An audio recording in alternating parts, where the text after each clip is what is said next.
Shalom to you all. It is a beautiful thing to be with you on this beautiful Sabbath day. Thank you for joining in. Thank you for letting me come into your cell phone, your smartphone, your car, your TV screen, your computer screen, any place we can interface and interact. It is such a pleasure to be with you wherever you may be, across the world or in our hometown here. You now have come into my heder, my little private room of discussion and conversation, where we can just bask in the presence of the Holy One together, discuss His wisdom, marvel at His goodness, and just begin to incorporate into our lives His holiness. As we said, it is the Sabbath.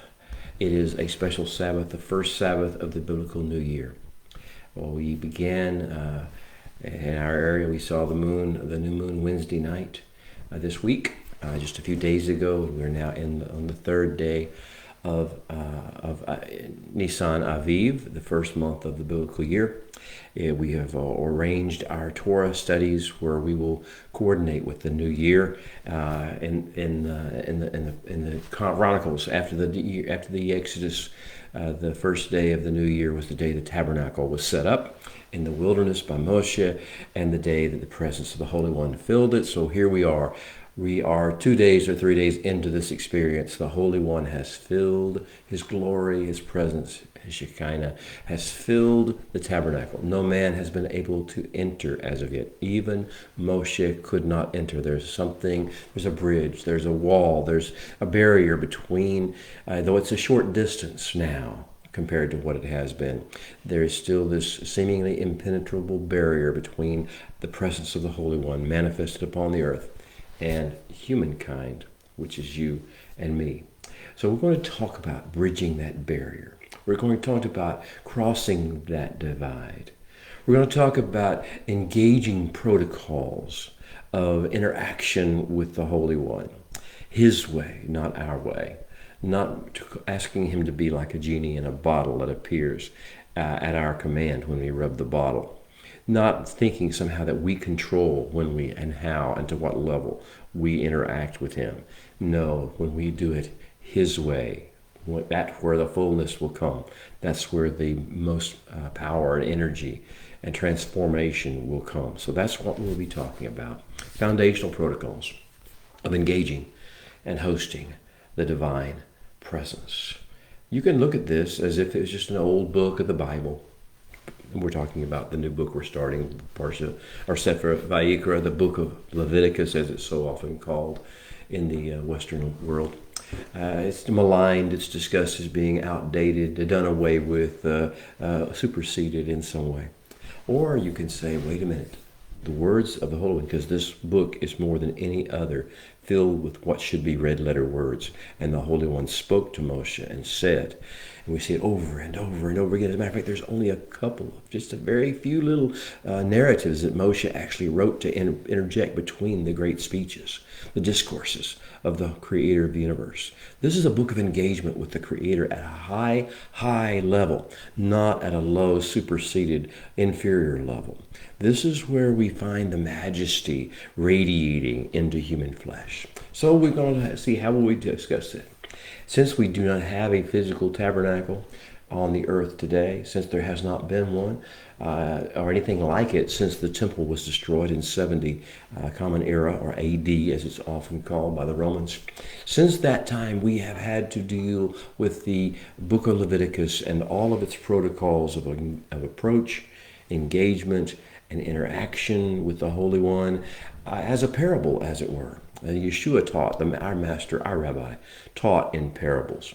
And he said that the parables were better means of teaching than line upon line, paragraph upon paragraph. The parables, the parable of the sower and the seed, the parables of the talents, the parables of the virgin and the oil, the parables that he gave to us. This is like one of those parables, since we do not have a physical tabernacle. We don't throw away the parables because they are more majestic and more beautiful than our natural minds and linear thinking wants to follow. We look at them, we muse at them, we stare into them, we gaze into them, we draw energy and impact from them, and we know they are the words of the Creator. Thus it is with the book of Vayikra, called Leviticus by the Western world. Vayikra means, and he called. And so we're going to talk about bridging the gap. He called us from the tabernacle. He called to Moses in particular, but his voice is now calling to all of us to come and bridge the distance. Take that leap between where we are and what we know of the Holy One and what we know of his ways, and cross the divide and come into his presence. Make approach, draw near, and be transformed, and be commissioned, and be empowered, and be sent forth shining with a radiating face like Moshe. So, foundational protocols of approaching and then hosting the divine presence will be our discussion today. For those who want their address and want to pull their Bibles out or get online and look at the different forms of Bible versions online, you can look at Leviticus 1:1 through 5:26. That's what we'll be talking about in our Hader discussions today. Well, Vayikra, and he called. The whole point of this next book of Torah that we're about to enter, the third book of the Torah, the one that is the heart and the center point of all the revelation stream of the Torah, this book is about the tabernacle being a go. The tabernacle initiative the Holy One has, that he will dwell with man, that he will come and give us the covering that is necessary to restore intimate communion with him. This tabernacling initiative is a go. The beauty realm of heaven has now got a beachhead on the earth in the realm of the thorns and the thistles and the slime of this fallen planet. The manifest presence of the Holy One has entered that beachhead and filled it and now dwells among mortal men. How wonderful, how awesome it is. Jump into the story with me. Imagine you're there and the presence. This is not just about a thinking in your mind about something that happened a long time ago. This is the plan. This is the ultimate decision. This is how life will be in the Messianic kingdom. The tabernacle initiative is a go. The beauty realm has its beachhead, and the realm of thorns, thistles, and slime has been invaded and taken over by the manifest presence of the Holy One. Well, as we look back, as we think about this, just imagine us being there. Not since Eden, not since the garden, has communion between the Creator and fallen man been, at this level, been possible. As Moshe will later say in the Torah to describe this season, what great nation is there that has God so near to it, as the Holy One, our God, is to us? For whatever reason, we may call upon him. It's Deuteronomy 4, verse 7. Now, this beautiful realm, I call it the era of Emmanuel. It's an era that happened in the Garden of Eden, Emmanuel meaning and the Holy One and God with us, with man. The era of Emmanuel. The first era of Emmanuel was the Garden of Eden. The second era of Emmanuel is at Sinai in the tabernacle scenario. And the third era of Emmanuel will be the full manifestation of the kingdom of Messiah reigning upon the earth. We will experience the era of Emmanuel again. The parables that we've been given for this season are to train us to be ready, to incorporate, to advise, to welcome, to inspire others to seek after that other level of Emmanuel that's coming. So the era of Emmanuel, are you ready for it? Do you hunger for it? Do you long for it, beloved? Well, from the book of Revelation, we see it. Behold, the tabernacle of God will be with men, and he will be their God, and they will be his people. Yes, beloved, behold, open your eyes, open your hearts. The tabernacle of God abides with men. He has descended upon it and filled it with his majesty, his manifest presence, and his glory. So, wait, what does this mean for us? How will this impact us? How is it supposed to impact us? What are we supposed to do in response to his appearance? Could life possibly carry on as it was before? Is business as usual even a viable option with this being the case? Ah, what a blessing to have the opportunity of the era of Emmanuel looming before us.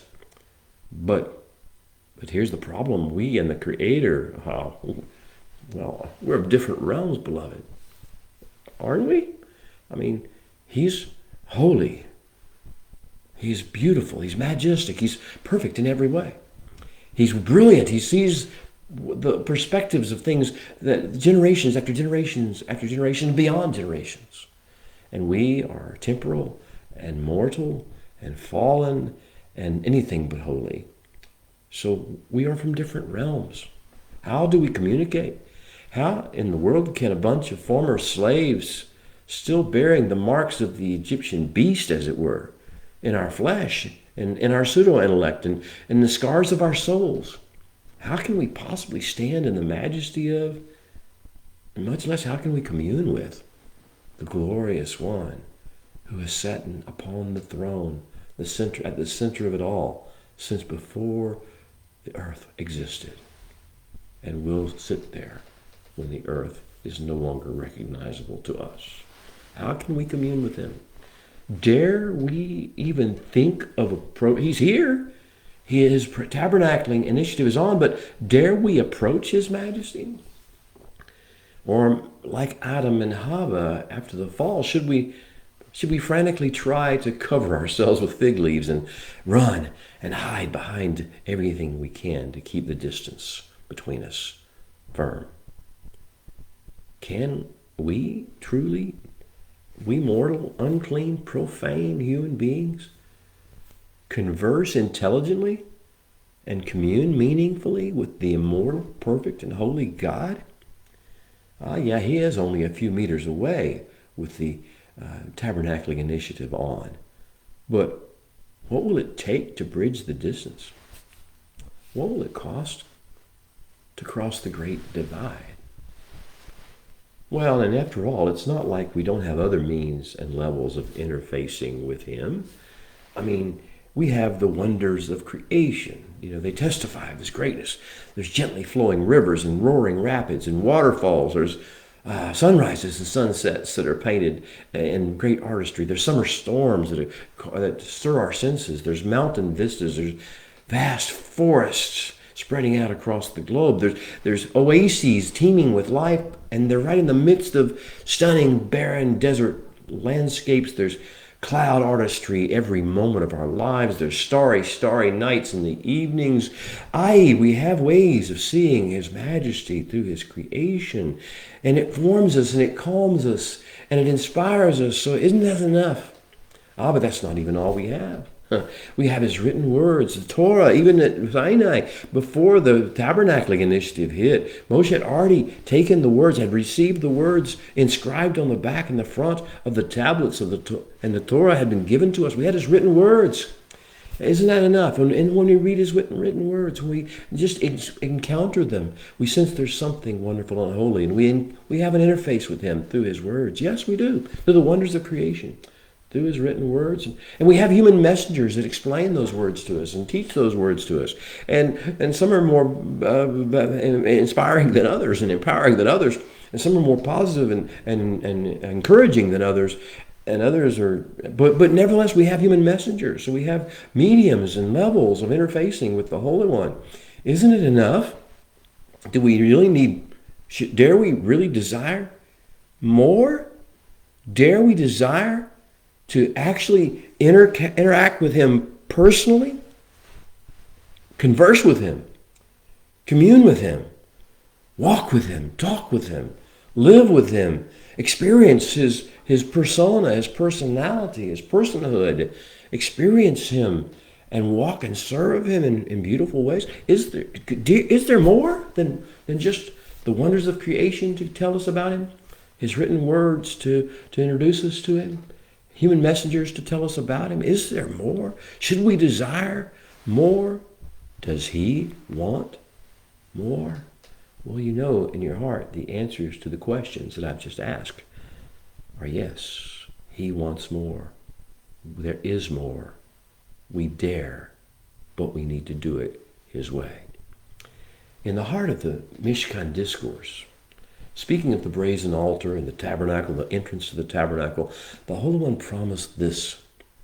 He said, I will meet with the children of Israel there, speaking of the brazen altar and the entrance to the door of the tabernacle. I will meet with the Bnei Israel, the children of Israel there, and the tabernacle will be Kadash, will be filled with holiness, with Kadusha energy by my glory. Wow, that's the promise. Yes, he wants more. He promised there would be more in this place, that we would, in fact, encounter and interface with him. He would meet with us, and in the meeting with us there at the door of the tabernacle, at the brazen altar, there would be a release of Kedusha energy, and that would be the transformative agent. But how? we know it's his promise. We understand it's his will and his desire. It's our desire too, but how do we accomplish this? What are the protocols? How do we interface? How do we do this? Flesh, our flesh, it cannot stand in his holy presence. We tried this back at the giving of Torah, at the speaking of the 10 words. We ran away and hid. We said, Moshe, you go talk to us. Flesh cannot stand in his presence. Our human pseudo-intellect cannot even function, much less converse on his level of true intelligence. We think we're smart when we're talking to other people. But when we hear the voice and sense the wisdom of who he is and the perspective and the vision of who he is, we can't even form vocabulary or syllables to make that work. So how? If flesh cannot stand in his presence, if human pseudo-intellect cannot even function, much less converse on his level of true intelligence, beloved, how? Well, the Holy One of the Creator of the universe has extended his scepter to us. He's smiled upon us with grace and favor. He desires this. He invites us. He calls us. But at what cost? With what pledge of loyalty? If the scepter is extended by a king, what pledge of loyalty is appropriate? And what down payment on that pledge is necessary to make the appropriate approach coinciding with and appropriate for the level of invitation we've been given? Well, that's what we'll have to answer. But right now, how long can we ignore the ultimate elephant in the room, the tabernacle, and the one who dwells in the midst of the tabernacle? The elephant, the ultimate elephant in the room, is that the Creator of the universe is in our camp. He is there waiting for us. And we feel drawn in his direction, don't we? Like a moth is drawn to a candle flame, perhaps? And alas, we have seen with our own eyes how that tends to turn out for the moth, right? Supernatural, spontaneous combustion. It almost like, is that what will happen to us if we approach him? If we approach him our way, Nadav and Abihu will find out. That will perhaps happen. But if we perhaps consider the fact he might have a plan, he might have a way, he might have a protocol, he might have an app, as it were, we can follow to engage and respond to his presence. Well, if we are going to encounter him, he's spirit. If we're going to encounter him, we must encounter him in spirit too. The good news is we have a spirit in us. We have the neshama, the nishmat hayim that was breathed into Adam. Every human being has the spirit within them. Now, what we need to do is get our spirit to commune with his spirit, as opposed to our flesh trying to commune with his spirit, or our pseudo-intellect, or our will, or our heart to communicate with him. We need our spirit to arise, our neshama to arise. And so I look into your faces in my little hater here, each of you beloved ones, and I say, let your neshama arise. Yes, let your neshama arise to speak to the Creator of the universe, commune with him intimately, and learn all about him and what he wants for your life. Let your neshama arise and commune with him spirit to spirit. Well, that means the neshama will need to find a way to overcome the animalistic instincts of the flesh. Maybe you're getting a picture now. The neshama, the spirit, must arise and overcome both the animalistic instincts of our flesh and the cynicism and the self-righteousness of our pseudo-intellect. The neshama must outweigh the flesh, and it must outweigh the mind, will, and emotions. The neshama must communicate with the Holy One, and to do so, the other things must be subordinated.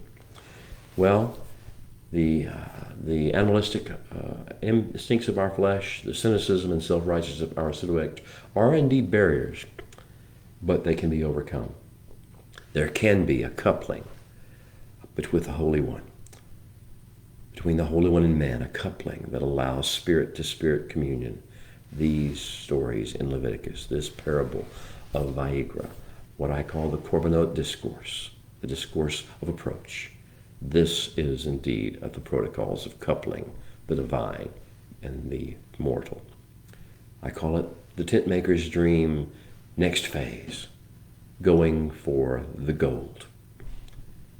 The protocols of coupling with the manifest presence of our Creator, connecting with the source of Kedusha, of holiness, downloading that Kedusha, holiness, responsibly then stewarding that Kedusha, or holiness, in the earth and our interactions with the fleshly things of this world, and then wisely sharing that Kedusha, that holiness energy, that holy, holy, holy, throw down your crowns type of in motivation and impetus with the world.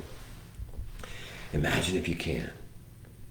Leviticus 26 says, if as when and to the extent, the Holy One speaking, if as when and to the extent you walk in my statutes, you shamar my mitzvot, you treasure my words, my instructions, my commandments, and you build them, make a real things out of them. If and when you do this, when you do it my way, then he says, I will set my tabernacle among you, and my soul will not reject you. And I will walk among you, and I will be your God, and you will be my people. Are you hungry for this? Are you responding to this invitation? Are you ready to come forward? Are you ready to do it his way, where he walks among us, and he is our God? He tabernacles among us, and we are his people. Well, the glorious era of Emmanuel is indeed with us. He dwells with us in our midst, communing with us and ruling us. That's his plan, at least, but it's not really happening yet. There's a small problem.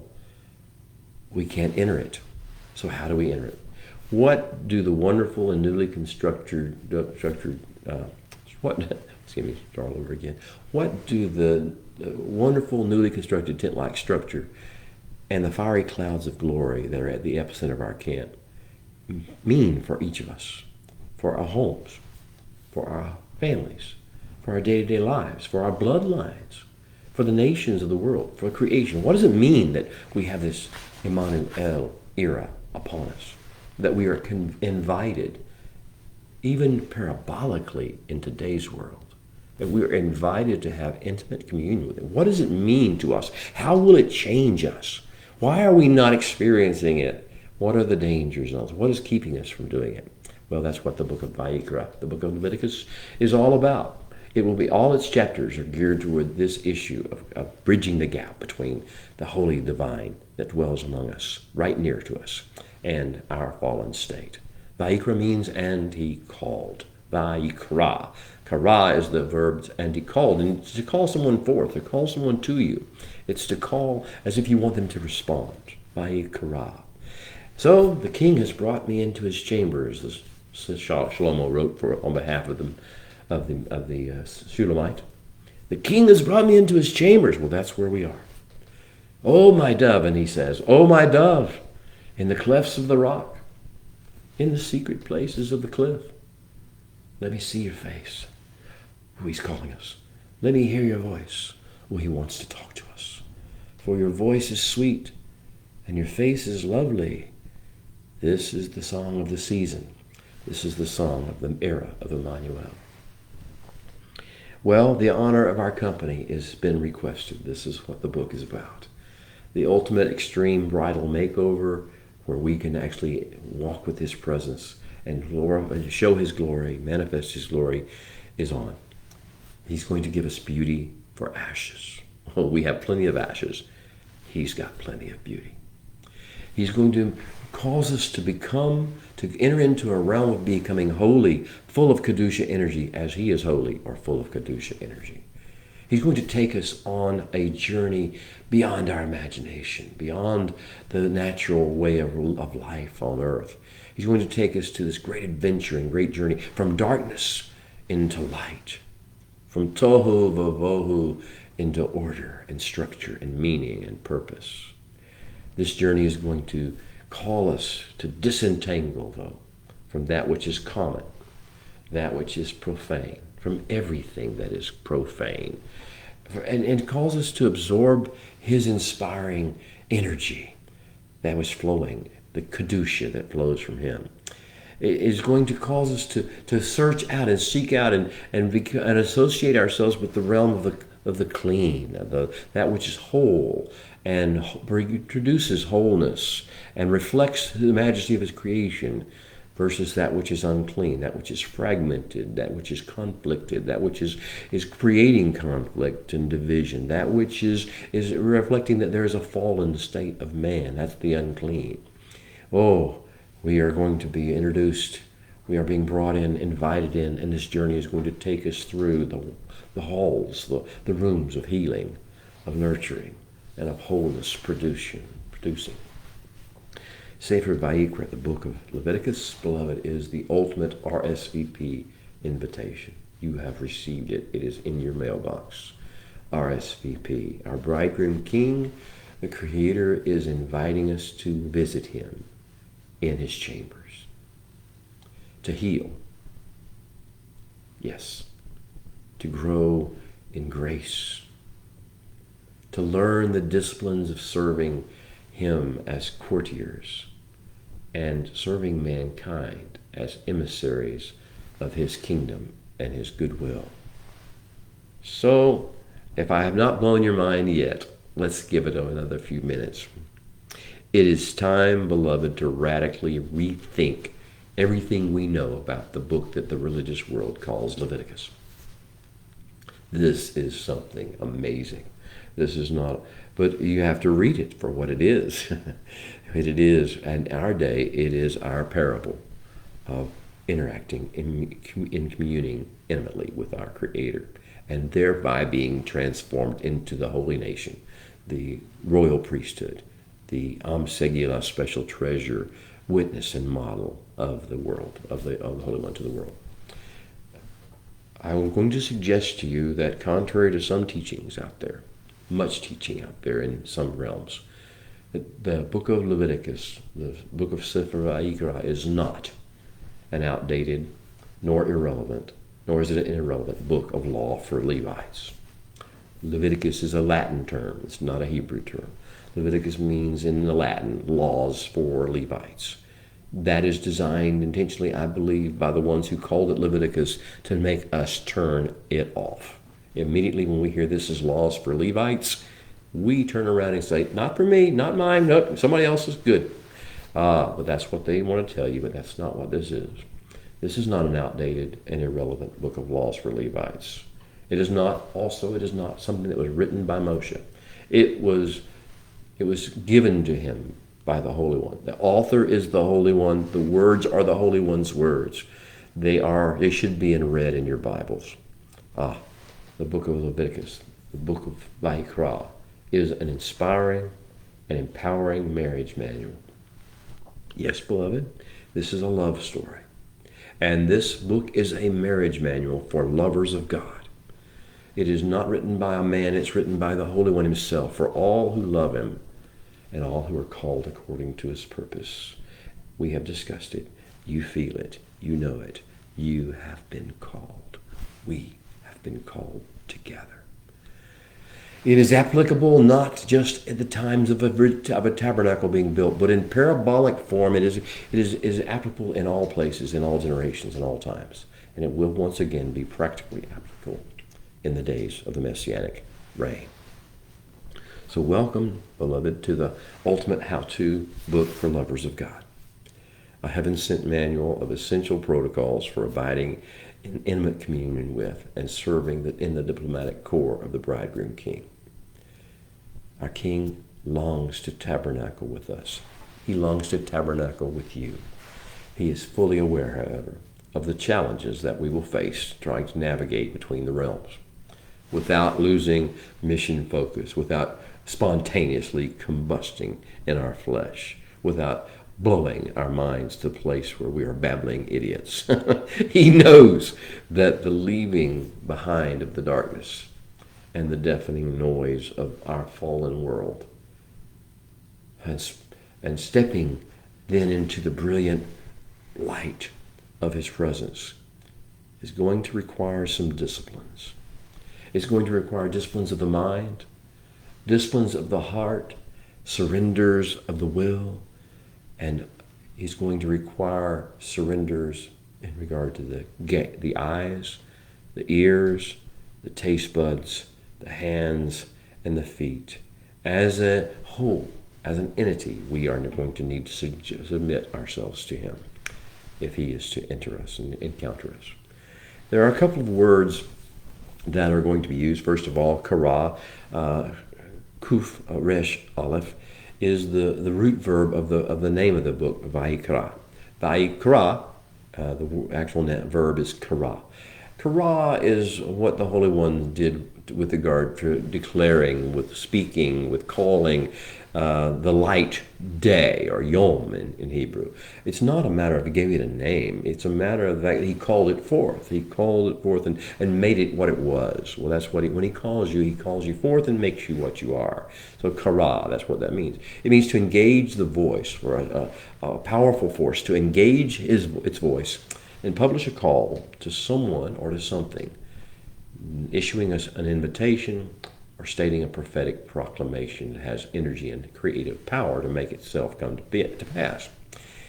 Engaging the voice. That's kara. Now, a very similar word that's going to be very important to us, but is going to be one of the radical mind transformations we need to understand if we're going to take this book of Vayikra seriously, as opposed to writing it off as laws of the Levites, is a related verb to kara, and that's karav. Instead of the kuf resh aleph, it's kuf resh bet.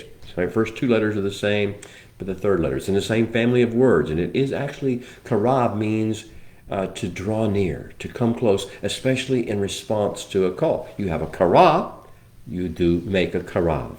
You have a kara, you get a call, you make a karav. You make an approach, a drawing near, closing.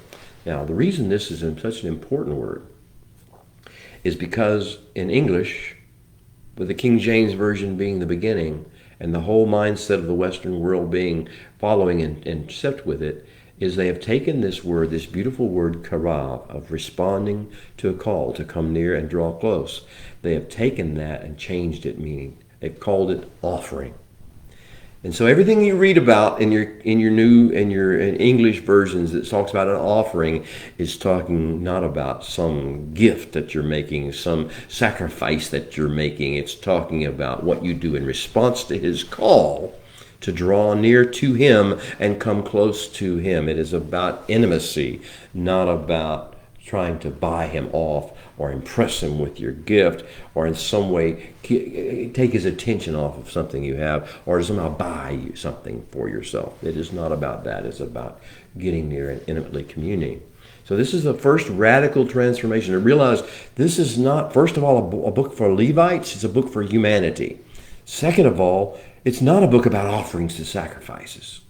That's what the English tells you, but the Hebrew tells you it's about coming close, drawing near, responding to the divine call. And that brings us to the next word, which is related to kara and related to karav, the Hebrew word korban. And so all you did was take the karav, kuf, resh, bet, and you add a nun sofit at the end to make it a noun, the ultimate superlative noun, and it's now karban. And this means what? In English, you're going to translate it as sacrifice or offering. But a korban, that's not that at all. The korban is a method or a vehicle through which we couple with the Holy One, through which we make and draw approach. It's like a conduit fitting through which a connection occurs. When we close the circuit and the energy begins to flow, the conduit fitting. This is the Pentecost of korban. I hope you see it. Now, the first 5 chapters, actually the first 8 chapters of the book of Vayikra, I call it the Korbanot Discourse because it's talking about this fact, coupling, of finding the conduit fitting that allows the energy that is manifesting in the tabernacle, in the Holy of Holies place, and manifesting it through our interconnection with Him and having it leave the realm of who He is from the standpoint of filling us as well as it fills the tabernacle. How much different it is than the English may try to tell you, or your mind, your pseudo-intellect may try to interpret. What we're doing in the book of Vayikra is going to rediscover the beautiful kingdom reality, the Hebrew reality, behind what Westerners dismissively call sacrifices and offerings. Are you ready? Are you ready for an awakening of the neshama? Are you ready for an awakening of something real and tangible that allows you to really connect with the Holy One at the most intimate level? I not mean go out in your yard and kill animals. I'm not talking about bringing grain and piling it up and burning it on the altar or taking 3 fingers. I'm talking about connecting, finding what needs to be turned away, turned loose of in your life, and what you need to bring with you whenever He holds out His scepter to you and invites you to come. How you are to respond, what part of you needs to go. We do not worship forces of nature, animals, inanimate objects, or idols like the pagans of the nations do. Nor do we try to appease or conjure or manipulate any being or any aspect of the spirit realm through animal sacrifices. That is not what the book of Leviticus, the book of Vayikra, is all about. That is witchcraft. That is idol worship. That is paganism. We are about something else. We're about connectivity with the Creator of the universe. We want Him in our lives, not out of our lives. The pagans want Him out of their lives, where He doesn't bother them, interfere with their lives. We want Him all up in our lives. Another Hebrew word or concept that is going to be critical to our understanding of Vayikra is the Hebrew verb kadash. Kuf, Dalet, Shin. Kadash.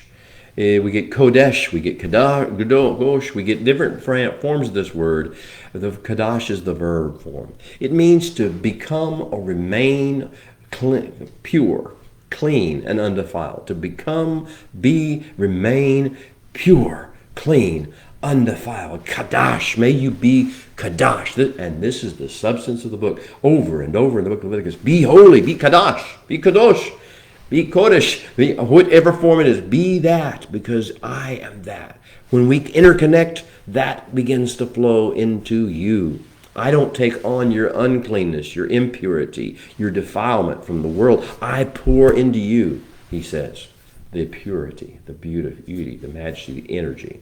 So this kadoshing, we learn that being holy is not some objective standard we try to meet to impress other people or to feel good about ourselves.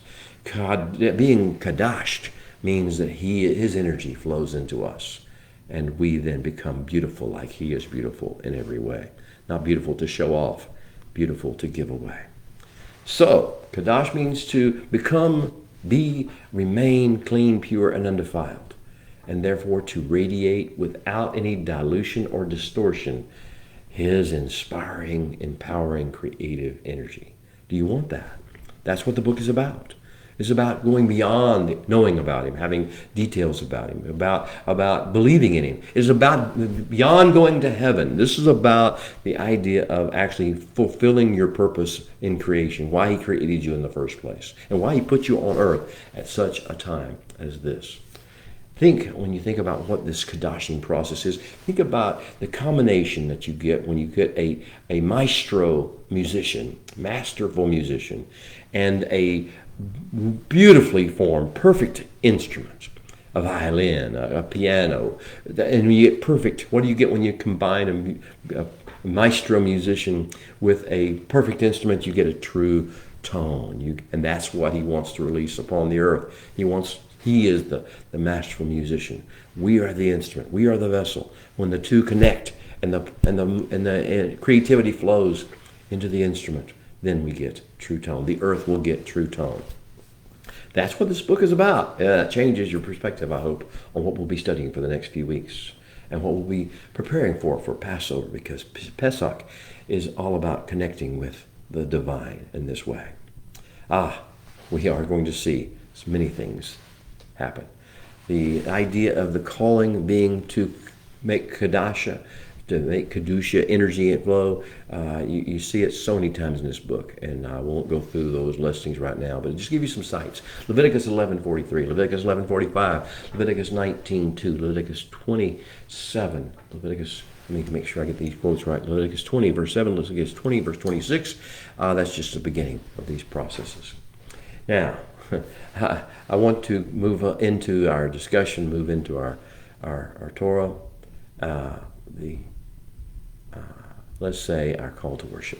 If you would join with me, if you know the Hebrew letters and the words. If not, then just receive this as a calling over your life. Baku et Adonai Hamvorak. Baruch Adonai Hamvorak Leolam Vayet. Baruch Atah Adonai Eloheinu melech haolam Asher bachar banu mikol ha'amin V'netan lanu et Torato. Baruch atah Adonai Noten HaTorah. And now would you open our eyes, O Holy One, that we may see the wondrous things in your Torah.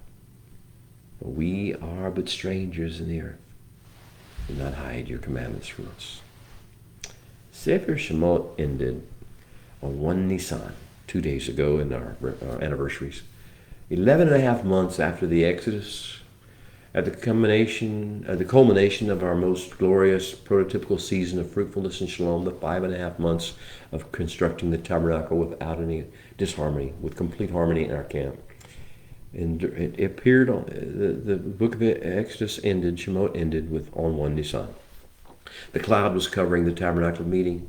The glory of the Holy One was filling the tabernacle. And Moshe was not able to enter the tent of meeting because the cloud rested above it, and the glory of the Holy One filled the tabernacle, we were told.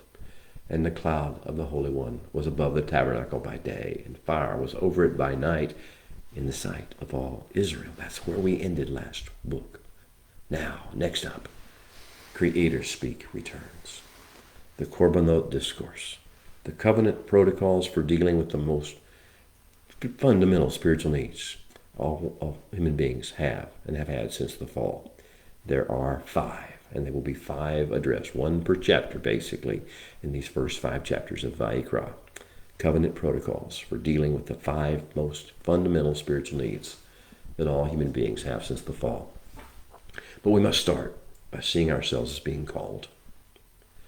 The voice of the Holy One spoken of us, and we're drawn.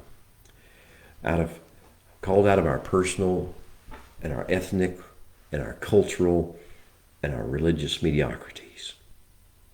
Called out of our fallenness, called into our king's courts, into his chambers, into his presence, into his counsel, and into the sweet flow of his healing Kedusha.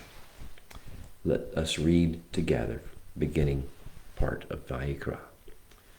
I'll read in Hebrew, then I'll follow with my translation.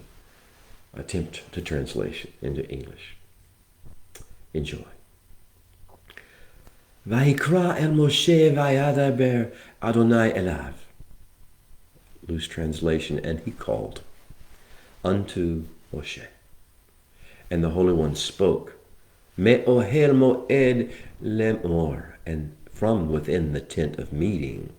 And he said, this is in red, this is the divine's creator speak.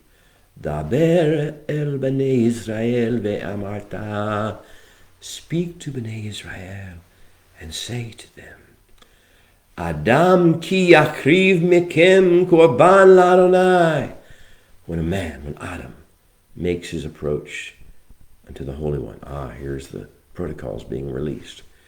Min ha behema, min ha bachar, amin hatzon, from the herd or from the flock or from take a surrogate.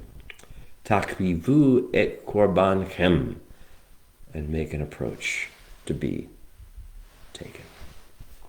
Im olah korbano min habachar, if when his approach is an olah, we'll talk about that, from among the herd, zakar umin zakrevenu, he is to draw close with a full-grown, healthy male. El patako hel moed, at the door of the tent of meeting, yakriv oto, liv ratzanu, lifnei Adonai. He is to make an approach of his free will before the Holy One's face. The first key, the first thing we must do is we are Adam. We are not whoever we think we are, we're just Adam. And we're Adam and we have fallen. Will we run away or will we approach? And if we approach, how will we approach? The first thing we need to surrender, whether in physical form or parabolic form, is our will, our free will. The will to do something other than the Holy One has given to us. So he says, El patak ohel moed, at the door of the tabernacle meeting, he is to yakriv oto litzrano lifnei Israel. He is to approach with his own free will before the Holy One. Have you given your free will to the Holy One? Have you approached? Have you surrendered your ability to decide what's right for you, what's good for you, what you want to do, what you feel you like, what you dislike, what you feel you don't want to be part of and do want to be part of, what you feel is moral and right and fair and equitable and just and unjust? Have you forgiven? Have you surrendered that to the Holy One? Have you surrendered your will to the Holy One? Litzrano, ratzan. Have you surrendered your ratzon to the Holy One's ratzon? Well, that's where we begin. And he says, V'samach yado el rosh ha'olah, and he is to lay your hand upon the head of the surrogate, of the olah. Have you divested yourself and touched and lay your hands upon the surrogate? V'nitzra lo lekafar alav, and it will be acceptable. That's all. It will be the will of the Holy One to take it, for him to make a covering, to make a protocol of covering for him. Well, we're learning quickly that the spiritual equivalent of an athlete's maximum applies. No pain, no gain, no surrender, no advance. Elevation and spiritual growth are going to happen only through a regimen of prescribed, safe exercises and disciplines of self-denial. It starts with the will. There will be covering protocols. This is going to correspond to the prayers that Messiah taught his disciples to pray, by the way. Ratzon, will. May your will be done. Mammon, dealing with physical things, with assets, with food.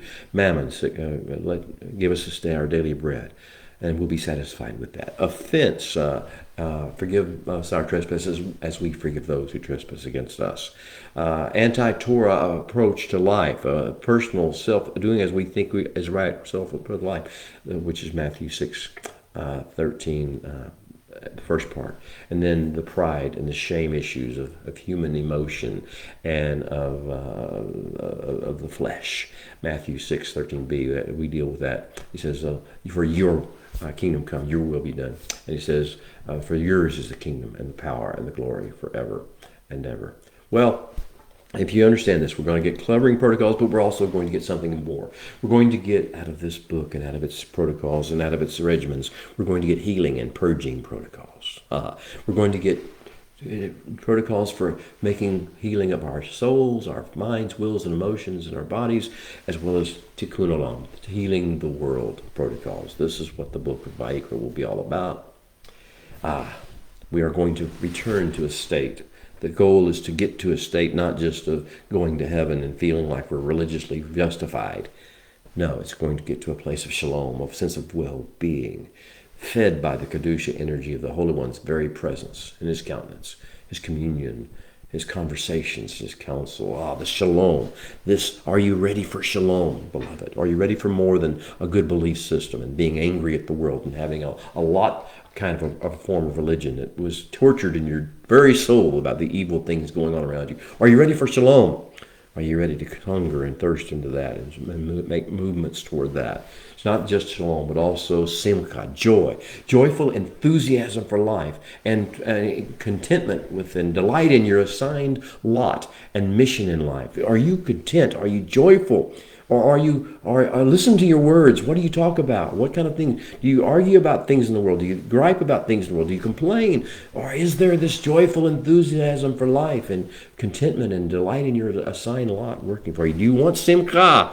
Do you want shalom? Do you want simcha? This is the type of what we get for the intimate communion, the highest level, beyond the idea of dealing with his creation and its beauty, beyond the idea of his written words and the great impact we can have with that, beyond impact with his messengers, his speakers, his preachers, his rabbis, his teachers, his prophets, beyond the apostles, beyond all that, do we seek to have his shalom and his simcha come through the conduit and release itself into our lives? How about the sense of tikva, hope, confidence, expectation of good things? Do you have that? Do you need that? Yes, you do. We need to be people, creatures, vessels of shalom, of simcha, of tikva. Do you have emunah, complete trust? I don't mean just a faith that you can go to heaven with. I mean complete trust that God is and is in all things and is both himself good and is therefore bringing good into all things. He is himself good, and he is bringing good into all things, including every situation you see in life and every mess you see in the world. You have complete trust in that. That brings shalom. That brings simcha. That brings tikva for the world. Do you have it? Are you ready to receive it? This is the call. Since the garden, unfortunately, every human being comes to this planet afflicted with 5 fundamental spiritual needs. That's what the Holy One's going to address in Parsha Vayikra. 5 gaping wounds in every human soul. 5 gaping wounds in your soul. 5 gaping wounds in my soul. None of us are exempt. None of us have been completely fixed. All of us need to continually understand these holes it's like wounds that keep resurfacing. It's like we scratch the surface of them and they come back and they start oozing again.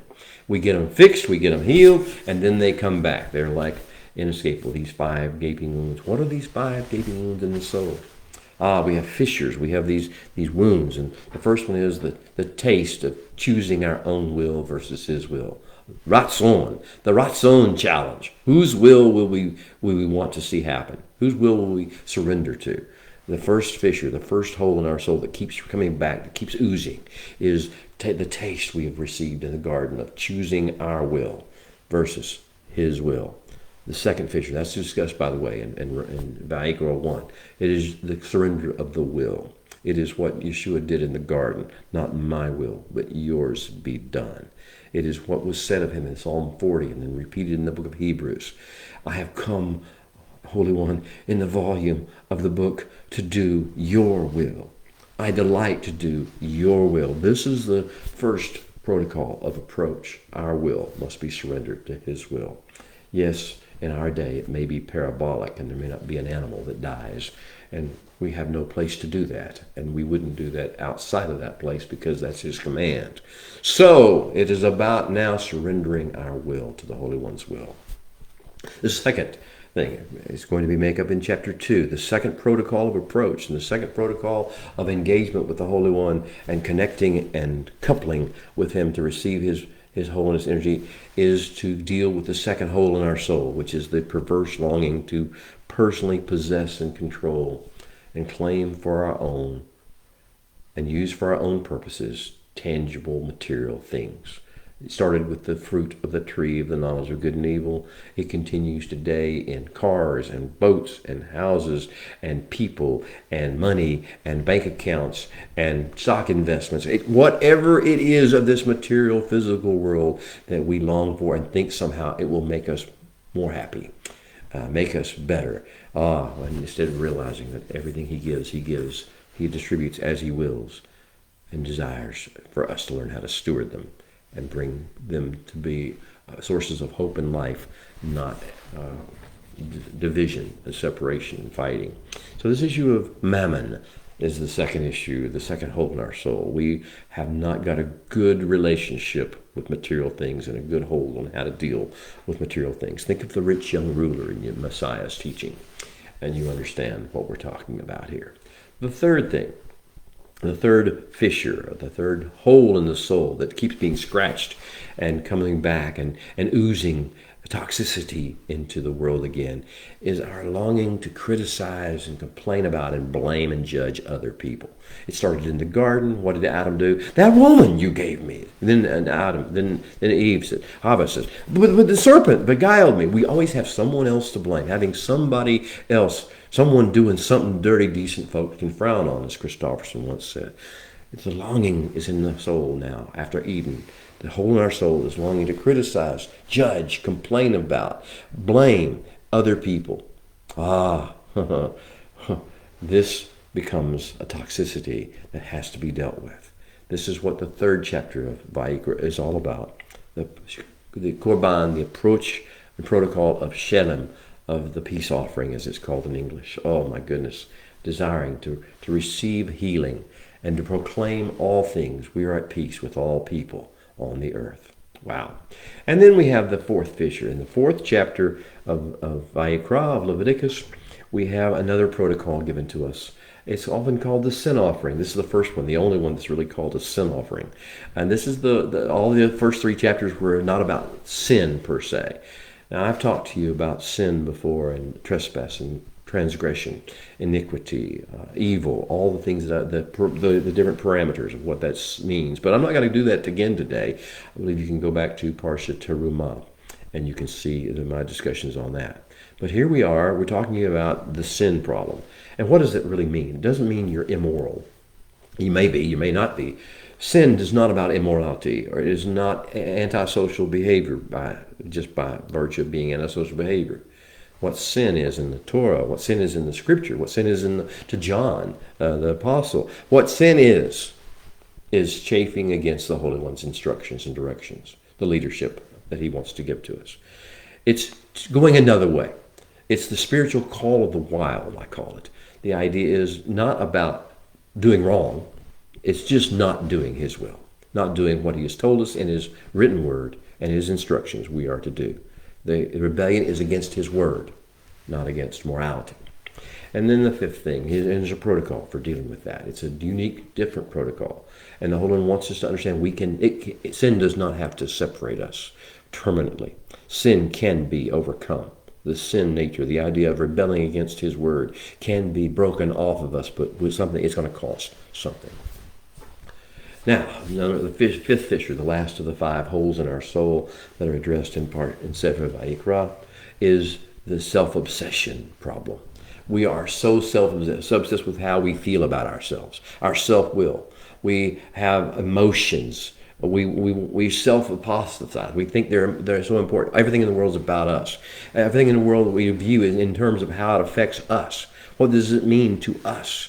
The idea of pride, the idea of shame. It's all one continuum. It's all narcissism. I'm so bad I can't be fixed. I'm so good I don't need to be fixed. It's all the same process. It's a sense of self-obsession and a lack of understanding, lack of the fear of the Holy One. That's the fifth. That's called for and discussed. The protocols are given for that. And parabolically to us now in this day, in Korban Asham protocols of chapter 5 of Sefer Vayikra.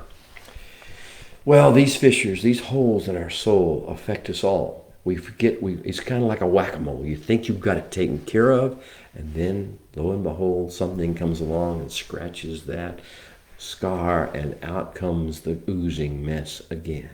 So he has protocols. He says, do you understand? If we're going to walk together, I need you to understand there are protocols of keeping those gaping holes, those oozing holes, healed and receiving healing for them, little bit by little bit, day by day, encounter by encounter, opportunity, challenge by challenge, and irritation by irritation. Are you ready for that kind of a walk with the Holy One? He's calling us to that. He longs and desires for that. We have been programmed from our beginning, from the beginning of our lives, from before our lives were ever formed in our wombs, in a mother's wombs. We have been programmed to hunger for that as well. Well, when I say to you, Shalom, Simcha, Tikva, Kedusha, may you receive these things. May this be our lot as we prepare ourselves for this season of holiness coming before us. Pesach, the evening, the 7 days of unleavened bread, the 50 days of counting the Omer, all of which we'll be reading the book of Vayikra, being guided by the Holy One through this season of preparing ourselves for Shavuot, for the filling of His Spirit, that ultimate communion. Beloved, we bless you.